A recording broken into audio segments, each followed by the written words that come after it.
for joining me. My name's Tina Spalding and I am a trance channel. We're doing our daily Course in Miracles lesson today. We are doing today lesson number 123. I thank my Father for his gifts to me. Today, let us be thankful. We have come to gentler pathways and to smoother roads. There is no thought of turning back and no implacable resistance to the truth.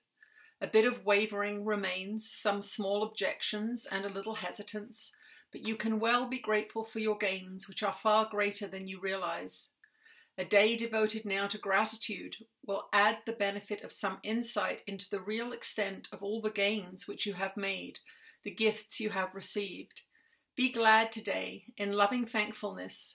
Your Father has not left you to yourself, nor let you wander in the dark alone. Be grateful he has saved you from the self that you thought you made to take the place of him and his creation. Give him thanks today. Give thanks that he has not abandoned you and that his love forever will remain shining in you forever without change.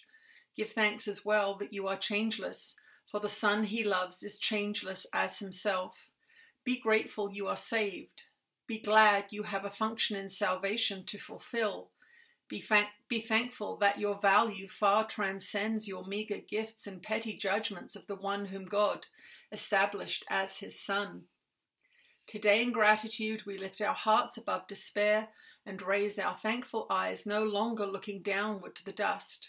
We sing the song of thankfulness today in honor of the self that God has willed to be our true identity in him. Today we smile on everyone we see and walk with lightened footsteps as we go to do what is appointed us to do. We do not go alone, and we give thanks that in our solitude a friend has come to speak the saving word of God to us. And thanks to you for listening to him. His word is soundless if it be not heard. In thanking him, the thanks are yours as well. An unheard message will not save the world, however mighty be the voice that speaks, however loving may the message be. Thanks be to you who heard, for you became the messenger who brings his voice with you and lets it echo round and round the world. Receive the thanks of God today as you give thanks to him, for he would offer you the thanks you give, since he receives your gifts in loving gratitude and gives them back 1,000 and 100,000 more than they were given.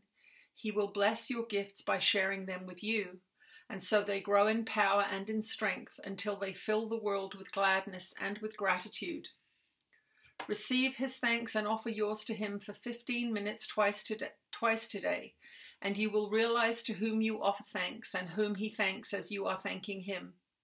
This holy half an hour given him will be returned to you in terms of years, for every second, power to save the world eons more quickly for your thanks to him. Receive his thanks, and you will understand how lovingly he holds you in his mind, how deep and limitless his care for you, how perfect is his gratitude to you. Remember hourly to think of him and give him thanks for everything he gave his Son, that he might rise above the world, remembering his Father and his self. Okay, that is lesson number 123.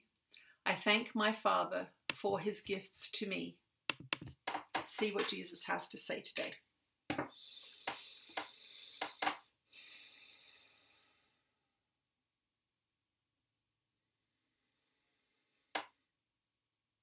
You are blessed beings indeed. I am that one that you know as Jesus, and it is important to give thanks, to have gratitude for what you have. It is one of the great sicknesses of your society to constantly seek another thing, another thing, another thing, when you have a whole world of things. We see beings in your society with big houses full of nice furniture and technology, a couple of cars in the garage, a wardrobe full of clothes hardly worn, pets and children, and all kinds of investments and banking assets, and still they are looking for something else.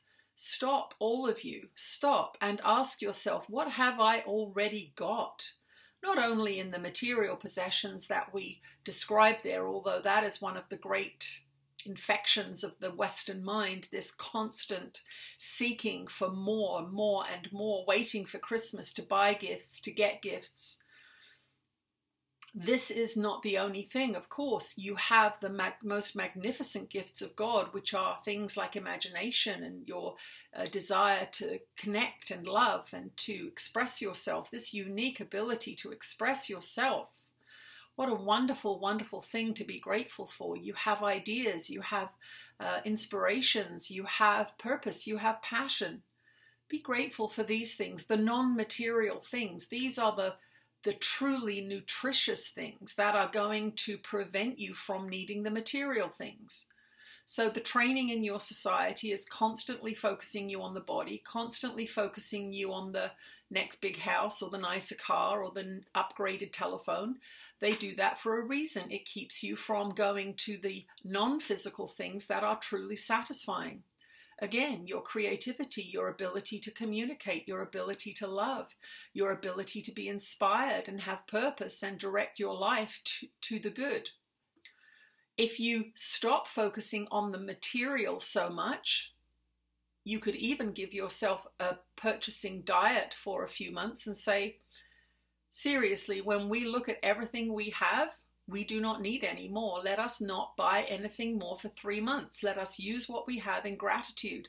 And you will be astonished at how much money you save. You will also be astonished at how much better you feel, because you are not constantly seeking outside of you for something to make you feel just a little bit better for a few minutes.